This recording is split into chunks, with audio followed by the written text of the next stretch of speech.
যুদ্ধের কারণে জ্বালানি ও সারের দাম অস্বাভাবিক বেড়ে যাওয়ায় কঠিন চ্যালেঞ্জের মুখে সরকার, এমন মন্তব্য করেছেন শিল্প ও বাণিজ্য মন্ত্রী খন্দকার আব্দুল মুকতাদির। সকালে রাজধানীর একটি হোটেলে ঢাকা চেম্বার আয়োজিত প্রাক বাজেট আলোচনায় তিনি বলেন, এতে করে সরকারের অগ্রাধিকার ভিত্তিক খরচ করার সক্ষমতা কমছে, কিন্তু তারপরও সরকার আসছে বাজেটে নতুন কোনো খড়গ ব্যবসায়ীদের ওপর চাপাবে না বলেও আশ্বস্ত করেন তিনি।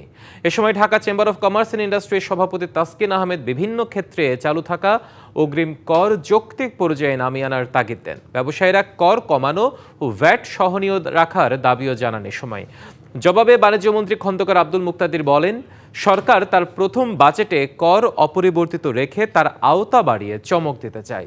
এ সময় দেশের রুগ্ন চিনি কলগুলোতে বিদেশে বিনিয়োগ আনার পরিকল্পনার কথাও জানান মন্ত্রী। অভিযোগ করেন, আওয়ামী লীগ সরকার অযৌক্তিকভাবে অপ্রয়োজনীয় প্রকল্প হাতে নেয় এখন ঋণের ফাঁদে পড়েছে দেশ। যুদ্ধের কারণে এখন দ্বিগুণ দামে জ্বালানি কিনতে হচ্ছে জানিয়ে মন্ত্রী মন্তব্য করেন, কৌশলগত মজুত হাতে থাকলে সরকার বিপদে পড়তো না।